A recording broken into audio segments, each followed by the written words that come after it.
Assalamualaikum warahmatullahi wabarakatuh. Pemirsa, jumpa kembali di JKDN Podcast.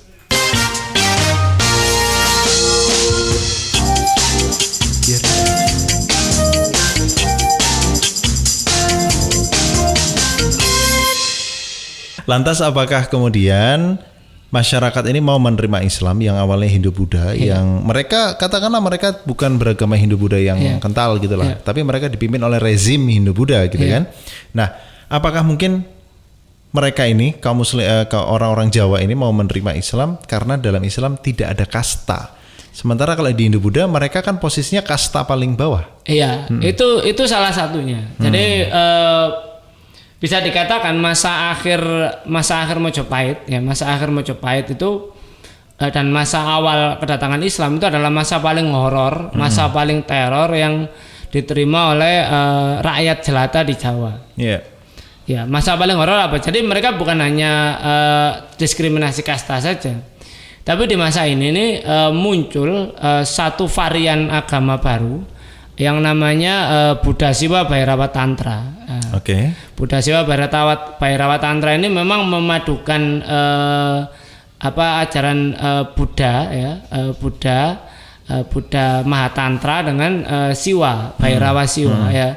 Jadi ajaran ini ajaran perpaduan ya, kolaps kalau bahasa orang sana kolaborasi antara Hindu dan Buddha, dan mereka memiliki ritualnya ini sangat horor. Ritualnya sangat horor. Yang itu disimbolkan dengan ritual Molimo. Ya, Molimo. Walaupun nanti Molimo itu nanti dipakai salah satu ajaran ajarannya Sunan Ampel ya. Ojo ngelakoni Molimo, jangan melakukan Molimo. Jadi Molimo itu 5 ritual Bhairava Tantra ini. Memang Bhairava Tantra ini hanya dianut kalangan atas ya, artinya kalangan bangsawan dan Brahmana ya. Jadi mereka tuh mengadakan ritual di sebuah lapangan ya,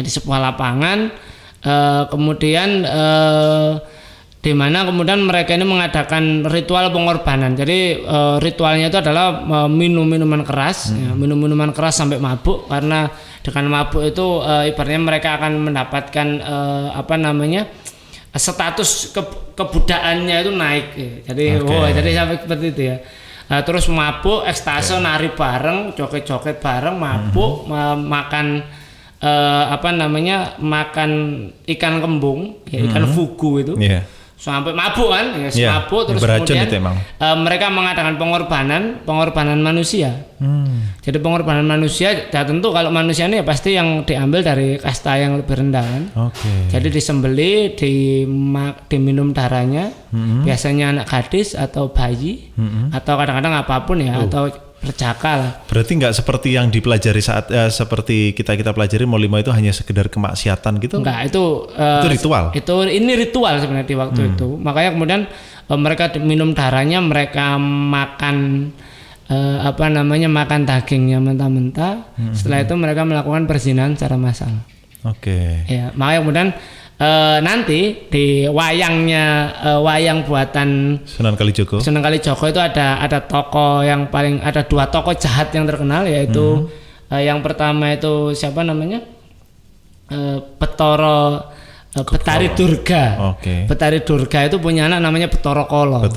Kala yang mereka ini sama-sama penyebar kejahatan dan tinggalnya itu adalah di Setro Gondomayit ya. Setro itu lapangan, Gondomayit itu yang berbau mayat. Itu lambang dari tempat ritual Molimo itu ya, Bhairava Tantra itu.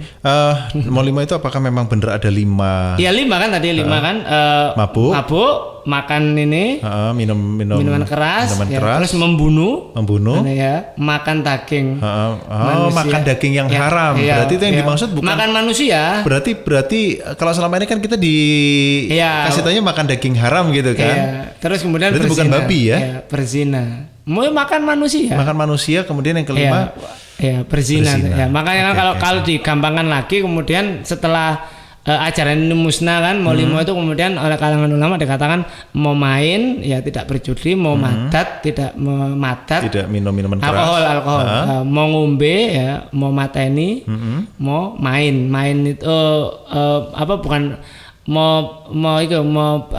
berzina.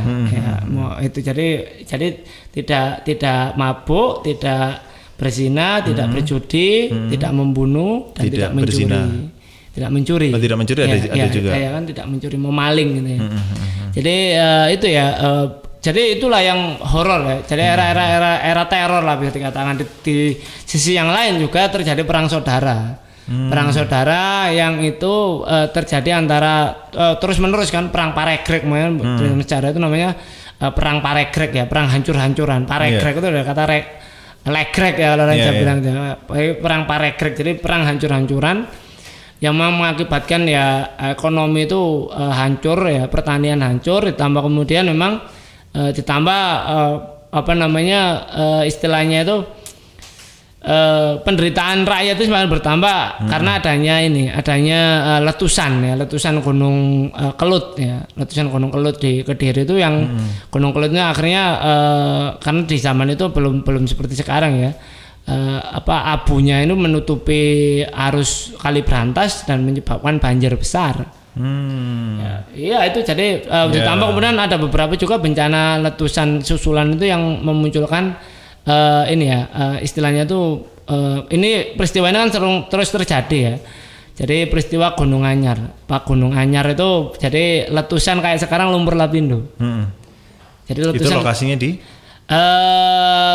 Kalau di zaman Erlangga itu memang terjadi. Jadi itulah yang kemudian itu terungkap ketika ada Lumpur Lapindo kemarin.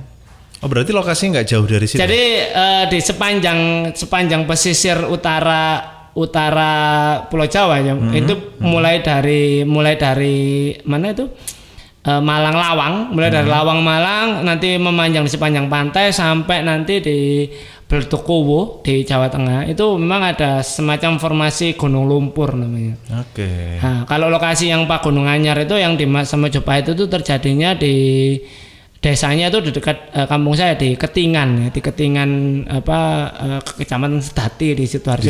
Itu ada candinya dan ada ada prasastinya. Itu daerah Majapahit akhir itu. Itu hal-hal ini bisa kita pelajari lebih lanjut di buku apa? Di buku sejarah. Di buku sejarah jarang ada. Memang ini kan buku yang terpisah-pisah kan. Jadi di artikel sejarah, di penelitian dan memang juga penelitian lapangan juga. Jadi kalau sebagaimana yang kemarin saya sampaikan ya. Jadi memang saya itu belajar justru kalau lihat saya itu senang sejarah itu karena melihat dedikasi ada satu bangsa yang memang sangat senang sejarah, yaitu orang-orang Inggris ya. Orang Inggris itu sangat senang sejarah. Dan ini nanti yang menjadi salah satu aktor di balik pemutarbalikan fakta sejarah Islam di Jawa itu kan juga orang Inggris kan. Orang Inggris ya, Raffles itu ya. Jadi mereka ini bangsa yang sangat menyukai sejarah. Mereka tidak hanya belajar sejarah di mana. Jadi Inggris dan Prancis ya, dua bangsa yang saling bersaing. Mereka ini tidak hanya belajar teori-teorinya saja, tapi mereka juga sangat suka terjun ke lapangan. Artinya sejarah ini ya meliputi kajian budaya, kajian bahasa, kajian geografi, itu meliputi di semua lini di situ. Makanya kalau orang-orang sana itu kan suka kerja lapangan. Jadi kerja lapangan itu. Jadi memang pembelajaran sejarah itu bukan hanya di kelas, bukan hanya dengan buku, tapi juga memang kita harus benar-benar memahami denyut nadinya masyarakat. Ya, bagaimana sih masyarakat ini berubah? Kenapa kok masyarakat yang dulunya gini sekarang jadi seperti ini? Ini kan juga perlu penelitian sejarah kan. Ya, terus kemudian misalnya geografi juga. Betul kan di zaman dulu wilayah ini adalah daratan, jangan-jangan lautan. Karena ada bukti seperti ini. Ya ada bukti fosil, ada bukti bekas perahu. Ya ini kan sejarah juga. Oke.